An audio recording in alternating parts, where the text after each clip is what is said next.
Miomàna Jaona amin'Andriamanitra ao, laharana fa 470 izao arahanao zao indray amin'ity alady fa 30 ny volana Aogositra 2022 ity.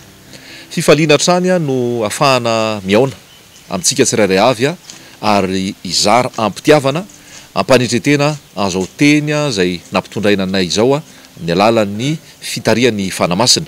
Ary dia isaorana ny tompo fa izy ny mbola matoza antsika noho ny fahasoavany sy ny famindrapony mbola matoza antsika tsirairay avy ka toja zao farany volana Aogositra 2022 izao. Na eto Madagasikara sika na ny ampitan-dranomasina dia tononona ny fiadanana avy amin'ny Jesosy Kristy tompo ho amin'ny isam-batan'olona, ho amin'ny tokantrano tsirairay avy mandray an'izao teny izao ary mba hitondra fiainana ao antsika ity teny ity izay omen'ny tompo antsika indray androany.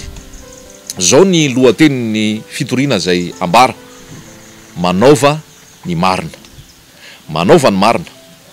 Raisitsika ny ten'Andriamanitra ao amin'ny Hagay. Hagay toko voalohany. Hagay toko voalohany andininy fa 5. Hagay toko voalohany andininy fa 5. Koa izao no lazain'i Jehova, tompony maro: hevero ny lalanareo, fa efa namafy be ianareo, nefa kely no taonina. Misotro ianareo, nefa tsy afa-po. Mitafy ianareo, nefa tsy misy mafana. Ary zay mahazo karama, dia mahazo karama atao ankitapoloka. Zao no lazain'i Jehova, tompony maro: hevero ny lalanareo.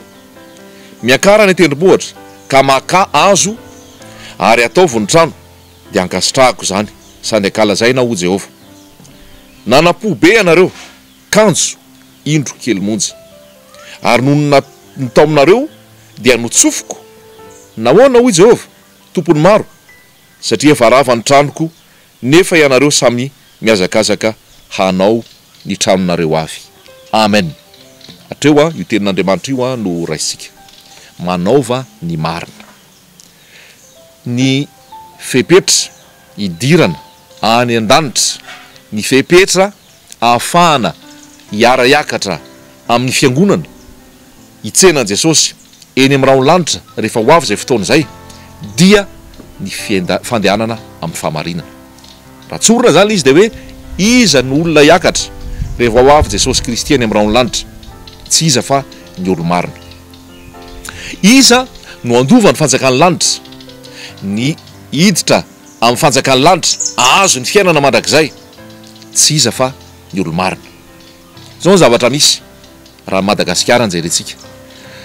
Ny ilain'ny firenena, ny ilain'ny fiangonana, ny ilain'ny fiarahamonina, ny ilain'ny orinasa, ny ilain'ny fanjakana, ny ilaina dia ny olona marina, ny olona mahatoky.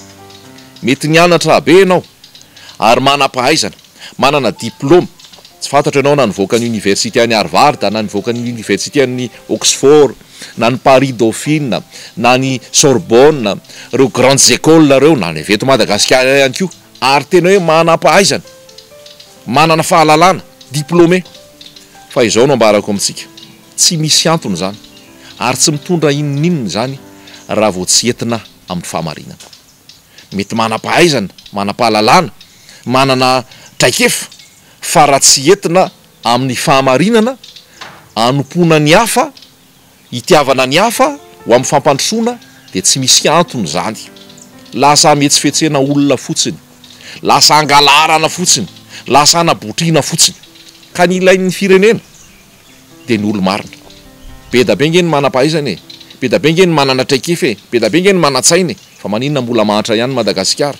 Maninona mbola sahirana ihany? Maninona mbola fadiranovana? Satria vitsy ny olo-marina, vitsy ny olo-marina, vitsy ny olona mahatoky, vitsy ny olona mandeha amin'ny fahamarinana. Androany tenin'Andriamanitra miresaka mazava: hevero ny lalanareo, hevero ny lalanareo. Iza aiza ny olo-marina, aiza ny olona mahatoky mba hiandraikitra, mba hitondra, mba hitantana? Aiza ve dia lasa ao anaty fantrana foana, ao anaty fahoriana foana, ao anaty fahasahiranana foana? Misy zavatra tsy mety ao. Tenin'Andriamanitra dia milaza mihitsy hoe ny lalan'ny marina dia tahaka ny fipoakandro maraina izay mazava mandra-pitaotavona ny andro. Tiana lazaina amin'izany dia zao misy fivoarana ny fiainana, misy fandrosoana ny fiainana, misy zavatra mety tsara sy mety eo. Ninona ny teneniny? Ny lalany marina. Raha toka tsy mihamazava ny lalanao, raha toka tsy mahatratra mitaotavona ny lalanao, dia mieritrereta fa sao dia tsy eo amin'ny marina ianao zay. Mieritrereta fa sao dia tsy eo amin'ny marina ianao zay, fa olo marina no ilaina. Ry Josefy zany eny hoe raha mijery ny tantaran'i Josefa ato anatin'ny baiboly ataoko hoe mety hoe tsy tena hoe nianatra be, nanana fahalalana be, tena hoe tapipahaizana be. Andevo ary izy nalatika tany nalatsaka tany anaty fatsakana tany fa tsy tian'ny rahalahiny, tsy nanana hoe tsy haiko hoe fahaizana be manahoana. Fa ny nampiavaka an'i Josefa lazaiko anao dia nisy tahotra an'Andriamanitra tao. Ary raha miresaka hoe olo marina dia mifandray zany hoe olo marina, olo kendry, tahotra an'Andriamanitra. Hoy ny voasoratra ao anatin'ny ohabolana: ny fahatahorana an' Jehova no fiandoham-pahendrena. Ny fahatahorana an' Jehova fiandoham-pahendrena. Ary raha miresaka isika hoe fahendrena dia mifandray amin'ny resaka hoe fahamarinana zay. Josefy napetraky ny Farao, napetraky ny Egyptianina mba hitatana ny fanjakana, satria hitany fa olona mahatoky izany Josefy zany, hitany fa olona marina izany Josefy zany, ka nitatana araka ny rariny, araka ny itsiny, ny fananana, ny fitaovana, ny arena tao Egypta, ka tao nampimirapiratany. Satria nanino? Nandeha tamin'ny fahamarinana izy. Aiza ny olo marina amin'izao fotoana? Iza ny olo marina amin'izao fotoana? Fa zay ny tena ilaitsika. Mampalahelo ny tenin'Andriamanitra any amin'ny Isaia: tsy misy tsy marary fa feno aretina avokoa. Marary hatrany am-paladia, marary hatrany an-tampondoha, marary avokoa. Satria nahoana? Nanjavona ny marina, nanjavona ny fahamarinana. Aiza ny fahamarinana? Mila olo marina ny firenena, mila olo marina ny fiangonana, mila pastera, mila mpampianatra tsy voahozogozona amin'ny fahamarinana, fa samy joro amin'ny marina, tsy voavidim-bola, tsy voadrikodroko ny arena, tsy voadrikodroko ny materiel, fa sa milaza ny marina mba hitondra fiainana ho an'ny vahoaka. Zao nge ny zavatra misy ato e. Raha resitsika ty Hagay ty, ny Hagay moa resaka tato amin'ny Hagay hoe resaka hoe tsy natao ny trano samy variana manao ny tranony daholy dia avy eo rehefa manao zavatra tsy ambinina mihitsy, satria nisy zavatra tsy natao tao. Fa ny zavatra hita eto zao dia ozy izy hoe inona ny vokatra le zavatra, inona ny vokatra hita zany ozy izy namafy be ianareo, niasa be zany, namafy be, fa inona ny vokatra rehefa avy eo? Keliny taomina. Zany hoe tsy mifandanja le zavatra nafafy. Raha zavatra nafafinao tokony hoe avokatra ataoko hoe ny amin'ny 10 tonnes, tonga avy eo le izy ny vokatra miakatra tsy haiko 1 tonne sisa. Namafy be ianao nefa keliny miakatra. Inona koa ny anankiray? Mihinana ianao nefa tsy voky. Tsy misy fahafahapo zany fa ohatrany hoe mihinana nefa tsisy vokatra, tsisy fahafahapo, tsisy avokisana. Inona ihany koa olona zay? Misotro tsy afapo, misotro nefa tsy afapo. Any misy zavatra ataonao normal amin'le izy, raha mihinana ianao dia voky. Normal amin'le izy, raha misotro ianao dia afapo. Normal amin'le izy raha mitafy ianao dia mafana. Ny fitafiana anaovanao nefa mampafana raha ijerena efa anao mangatsika ihany. Misy zavatra tsy normal ao. Mahazo karama ianao izy izy ny karamanao nefa atao kitapo loka. Satria nanino? Tsy misy fahamarinana mandeha amin'izay laoniny. Manao mpivarotra, heverino ny lalanao amin'ny mizana mipetraka le vato iny hoe 1 kilao, tena 1 kilao marina ve iny? So dia rehefa tena lanjaina iny 800 grammes. Ianao manao tsy haiko tantely pura ozy ianao, tena pura ve iny tantely iny rehefa jerena rehefa avy eo? Ianao tsy haiko mivarotra ronono ozy izy ianao nefa ny akamaroany rano fotsiny. Zany zavatra zany sao dia ventsika mandeha ho azy fotsiny efa zany ny fomba fanao e. Fa raha kristianina ianao, makany am-piangonana ianao, milaza ianao fa zanak'Andriamanitra, ianareo ny fahazavan'izao tontolo zao hoy ny voasoratra, ianareo ny fanasin'ny tany hoy ny voasoratra. Marina fa Jesosy ny teny hoe fanjakako tsy eto amin'izao tontolo zao. Rehefa tsy eto amin'izao tontolo zao ny fanjakan'i Jesosy dia fanjakan'ny aizina zany, fanjakan'ny fitaka, fanjakan'ny fitiavatena, fanjakan'ny samy maka ho azy tsisy fahamarinana. Fa izao ianao eo amin'ny toerana misy ianao raha fahamarinana ny ainanao, ary raha fanasina ianao, fahazavana ianao dia tsy olony manodidina anao, fa noho ny fisianao eo dia lasa mipetraka ny fahamarinana. Lasa noho ny fisianao eo dia lasa misy tahotra an'Andriamanitra. Zavatra misy ihany koa dia ozy izy ny toy any avy eo hoe nanam-po be nareo, kajo noho ny tao aminareo a de nitsofiko, nanapobe nareo a kely fotsiny ny azo nareo. Misy zatra tsy mifanaraka zany e. De tena mila apetraka le izy hoe mila miverina mo amin'ny fahamarinana antsika tsirairay avy, mila miverina amin'ny fahamarinana antsika. Io taratasy osoka io mila amboarina io any amin'ny fandoava-ketra any. Misy mihitsy miteny hoe ataovy kelikely ny zavatra soratanao mba kelikely no alohanao.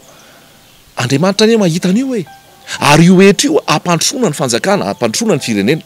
Isika zay mandeha fiara, isika zay mividy solika, efa misy etra lohantsika ao anatin'iny anamboarana ny lalana. Ny lalana nefa potika, lalana nefa simba. Aiza ny fahamarinana? Tsy misy ny fahamarinana. Io vatsy, io fanomezana io, raha nomena ho anao ho tantaninao ka omena any amin'izay tokony omena azy, tody any amin'izay tokony omena azy ve io? Ary tody feno an'izay tokony omena azy ve io? Fa sao de dimy izy miainga any aminao, tapany sisa tonga any amin'ny tokony omena azy. Ianao nefa miditra am-piangonana, ianao nefa milaza fa zanak'Andriamanitra, ianao nefa milaza fa kristiana. Mila amboarina zany rehetrarehetra zany. Ny fotodrafitrasa potika, tsy mandeha amin'izay lohany, tsy misy hatsarana hitany fa simbasimba daholo satria mivily lalana daholo ny vola rehetrarehetra. Satria tsy ao ny fahamarinana. Ity baiboly ity, ny ambaran'ity baiboly ity ry havana dia ny fandehanana amin'ny fahamarinana. Tsy resaka toko-pivavahana ny ato, tsy resaka andro alahady sy sabotsy ny ato, tsy resaka rakitra sy resaka vola sy resaka mpanan-karena ny ato, fa fandehanana amin'ny fahamarinana. Ary ny fanambarana ato dia Jesosy Kristy, ary Jesosy Kristy ilay fahamarinana aka ny fiangonana, ary miresaka amin'ny kristianina mihitsy ahy eto mba ho marina sy ho masina isika tsirairay avy. Zavatra tonga dia marina, tonga dia zavatra terre zany hoe zavatra resana amin'ny maso tsy miangatra ny resana amintsika tsirairay avy, mba tsy hisy fanavakavahana any anatin'ny fifananana. Idiranao mpianatra zao a, idiranao mpiasa zao, zay mahay de tokony mahay ny miditra ao, fa tsy hoe malala olona de tafiditra ao, tsy hoe manam-bola misimisy de afaka miditra ao. Tonga ao nefa avy eo tsisy mandeha amin'izay lohany ny asa, satria tsy qualifié ianao, satria tsy manana an'le mari-pahaizana ianao, fa nalala olona ianao, nanam-bola ianao, nananahavana ianao de niditra tao. Tsisy mandeha amin'izay lohany ny asa rehefa avy eo. Tsy mety zany. Mila mandeha amin'ny fahamarinana, mila miverina amin'ny fahamarinana mba hampandrosoana ny tsirairay avy. Ny zavatra anankiray mipetraka dia zao, raha mandeha amin'ny fahamarinana ane ianao, tokony hilamina ny fiainanao avy eo e. Raha mandeha amin'ny fahamarinana ane ianao, tokony hisy fitahian'Andriamanitra sy firoboroboana avy eo e. Ry pastera malala, ry mpitory filazantsara rehetra, hidradradradrao ny ainan'ny olona ao anatin'ny fahamarinana, mba hialany amin'ny langa, hialany amin'ny osika, hialany amin'ny fraudy, hialany amin'ny kolikoly. Fa tsy ny resaka hoe hotahina, azo miliara, azo marché, azo matériel, azo an'izao rehetrarehetra zao. Io olona resahanao io nefa ao anaty tokantrano io maso. Io olona resahanao io nefa ao anaty fijangajangana. Io olona resahanao io nefa ao anatin'ny kolikoly sy zavatra maro samihafa. Tsy mandeha amin'izay lohany zany, tsy maintsy zany aloha no amboarina, zay voa miverina amin'ny lohany fitahian'Andriamanitra. Zao nge ny tenin Jesosy e, ka atsao ny fanjakana sy ny fahamarinany anampy ny zavatra rehetrarehetra. Le fahamarinana no mila iverenantsika tsirairay avy. Le fahamarinana mila iverenantsika tsirairay avy. Raha mipetraka ny norme, ny rafitra hoe rehefa manao taratasy a, androany ny atao a, rapitsy tokony hivoaka de tokony hivoaka ho an'ny rapitsy daholo ny olona rehetrarehetra. Fa tsy hoe lasa taratasy tokony atao androany mba ho vita androany maika, teneninao le olona miverena afaka herinandro, teneninao le hoe verena afaka tapabolana. Misy nefa ny sasany vita eo no eo, satria nahoana nalala olona na nanisy bola. Tsia, tokony hitovy daholo ny olona rehefa tonga amin'ny birao-mpanjakana sy amin'ny toerana anankiray a. Ary tsika tsirairay avy zay miasa any amin'ny fanjakana de mpanompo isika, natao anompo ny hafa, natao hanome izara hikarakara, fa tsy hiavonavona, hilonjolonjy, hikitakita ny olona zay tonga eo, fa mpanompo ny hafa ianao. Apetrako tsara zay, ary ny fitiavana no mampandroso. Ten'Andriamanitra amin'ny Jakoba dia milaza hoe raiso amin'ny fahalemena, amin'ny fahalemem-panahy teny zay nafafy mba hamonjena ny fanahintsika izany. Mila miverina amin'ny tenin'Andriamanitra ry havako, mila miverina amin'ny sitrapon'Andriamanitra. Fa ny tsy fahamarinana rehetrarehetra no mahatonga fantrana, mahatonga fantrana, mahatonga fantrana io, satria tsy miaina amin'ny fahamarinana isika, tsy miaina araka ny tokony ho isika, lasa tia kely, lasa mangalangalatra, lasa manambomboatra, lasa tsy mandeha araka ny tokony izy ny zavatra soratana. Tamin'ny herinandro nanadio fiara, de rehefa teo ampanasana fiara de ozy le boakely manasa fiara eo hoe rehefa miresaka patron anao de teneny fotsiny hoe mba nivelany fotsiny natao fa ny seza tsy natao. Tonga de teneniko aminy hoe za mandeha amin'ny fahamarinana, mitondro ny fahamarinana, zay tokony ambarana ambara, fa raha mila gâteau kely nareo de omena gâteau. Tsika zany a mila miverina amin'ny fahamarinana. Ty ten'Andriamanitra ty a raha te hiakatra ho any an-danitra de miverina amin'ny fahamarinana. Ianao zay any ampitan-dranomasina any, tsy haiko na any France ianao na aiza ny misy anao, ho anao koa ty teny ty. Mety niainga teto ianao a, nilozanao ny vadinao eto Madagasikara, vita soratra, vita mariazy, vita fisehoana, vita vodiondry, lasa ianao raha lehilahy na lasa ianao raha vehivavy nakany ampitan-dranomasina. Tany ianao de tsy niverina ntsony ary najanonao taty ny vadinao. Ary tany ianao de nanambady hafa indray, tsy any ny vadinao fa le eto Madagasikara ny vadinao. Zay ny sitrapon'Andriamanitra. Na ho any am-piangonana foana ary ianao, na anaty louange ary ianao, na anaty asa fanompoana ary ianao, na anaty fitoriana mihitsy ary ianao, raha mbola izay ny ainanao, fahatezeran'Andriamanitra mitoetra aminao fa mila miverina amin'ny vadinao, tena vadinao ianao zay eto Madagasikara. Ianao raha lehilahy, ianao raha vehivavy, niainga teto ianao, sao de fraude natafavoakanao nakany ampitan-dranomasina. Sao de taratasy hosoka natafavoakanao ny ampitan-dranomasina. Ohatra tsy haiko hoe tahina ny anaranao, fa navadika hoe Thierry. Ny prénom-nao lasa prénom vazaha, nom-nao lasa nom vazaha, nefa ny copianao tena copianao malagasy, fa nandehananao tany de lasa taratasy vazaha zay nividiana, zay natao hosoka. Inona ny soa azon'ny olona raha mahazo zao tontolo zao kanefa ho very ny aina? Milamina ve ny sainao? Milamina ve ny fieritreretanao hoe anarana tsy anaranao inetinao mandehandeha iny? Taratasy tsy taratasinao inetinao mandehandeha iny? Eny ka vokatra le fitadiavana ne, vokatra le tsy fisinane. De zao anao mahazo, de zao anao manana misy, fa raha tonga fotoana ilanao eto mitondra anao makany fiainana ve zany? Mitondra anao makany fiainana ve zany? Fa mila iverenana daholo zany. Fraude rehetrarehetra io, taratasy hosoka rehetrarehetra io, fausse déclaration rehetrarehetra io. Aiza ve atao anatin'ny ray volana ianao ohatra ny jirama ampiasainao efa tsy haiko hoe firy watt ny laninao, nefa ny alohanao ohatra enin'alina foana. Na firy laninao, na firy laninao, enin'alina foana. Nefa efa tokony ohatran'izay. Misy moa de tsy mandoa mihitsy fa mandeha ho azy le jirama. Tsy mety zany, misy lainga ao, misy fahamarinana ao, mitondra amin'ny fahatezeran'Andriamanitra, mitondra ozina ho an'ny firenena. Manan-karena Madagasikara, manana arena be Madagasikara, fa mahatra ny olona ao anatiny satria tsy misy ny fahamarinana, tsy misy ny fahamarinana araka ny tenin'Andriamanitra. Ny ambarako aminao eto ny vahaolana de zao: Jesosy Kristy no lalana sy fahamarinana ary fiainana. Andriamanitra ninitsy ny jery, ny andro ny tsy fahalalana. Ankehitriny izy mandidy ny olona rehetra ibebaka. Ny fiantsonanao zany amin'ity androany ity a, evero ny lalanao. Miverena, midira ao Jesosy Kristy, izy no lalana, izy no fahamarinana, izy no fiainana. Jerevo daholo zay tsy mety rehetrarehetra eto am-pitoerana eto sika izao. Jerevo ny taratasy rehetrarehetra, jerevo ny fitaovana ampiasainao io. Tsika tsirairay avy zay manome fanomezana ty ho anay anohanana ny asa, de tena anohanana ny asa zany. Misy manome fanomezana hoe ikarakarana ny kamboty, ikarakarana sahirana eny an-dalana, ikarakarana an'ireo mahantra, ampiasaina araka izany tokoa zay fanomezana rehetrarehetra satria mbola ho tsaraina ary amohan'Andriamanitra amin'ny zavatra rehetrarehetra. Efa akaiky ny fotoana, efa 12 minitra, 2 minitra eo sisa. Fa ny apetraka amintsika de zao: raha ny oloko na tenin'Andriamanitra zay natsoina amin'ny anarako no avy anetry tena, ivavaka, hitady ny tavako, hiala amin'ny ratsy fanaony, mila miala amin'ny ratsy fanao tsika tsirairay avy a. De ozy izy hoe iaino any an-danitra amelany elony ary anasitrana ny tany. Firy taona zay ny vavahantsika hoe tahinao zanahary ty nosina zany aty, hiadana sy finaritra, miadana sy finaritra ve tsika? Efa firy taona zay, 80 taona, fa tsy mbola miadana sy tsy finaritra ihany, sambatra tokoa zay. Fa maninona misy tsy mety ao satria tsy miverinao amin'le fahamarinana. Iza le fahamarinana? Jesosy. Tsy misy ankoatran'izay a, Jesosy ihany ty ambarako ty. Tsy misy hoe marina be da be. Andriamanitra raha ihany fa samy manana ny lalana andehanany ihany. Raha ihany ny lalana de Jesosy no anarany. Romana 9:1 de ozy izy hoe: atoloro ny tenanareo a ho fiadian'Andriamanitra mba hatateraka ny fahamarinana, mba ho marina ianareo de hatateraka ny fahamasinana. Izay zany ny zavatra tena mila apetraka amintsika hoe miverenao amin'ny Jesosy, mivavaha, mibeba, manenena amin'izay tsy nety rehetrarehetra natao ary manomboka zao de mandehana amin'ny fiainam-baovao. Misy hery omeny Jesosy ianao. Mety misy teny hoe ny tanana efa zatra mitsotra tsy afaka mivokona tsony, fa rehefa tonga ao amin'ny Jesosy Kristy a, rehefa tonga amin'ny Jesosy Kristy ny fahazarany ratsinao de afahany ianao e. Zay le izy. Rehefa tonga amin'ny Jesosy Kristy ianao de lasa olom-baovao, de afahany ianao amin'le ota mihitsy antsika nge nandova ota e. Ary rehefa nandova ota tsika de ratsy foana ny ataontsika. Fa rehefa miditra ao amin'ny Jesosy ianao ka le tsy fahafahanao manao sitrapon'Andriamanitra iny a, le nandova ota iny a, rehefa tonga Jesosy de misy hery potika iny tsy fanaovana ny sitrapon'Andriamanitra iny. Ny rahan Jesosy aloha manadio anao amin'ny tsy mety rehetrarehetra nataonao. Ary amin'ny avy indray dia mame hery izy dia ny herin'ny fanamasina ahafahanao mandeha araka ny sitrapony rehefa avy eo.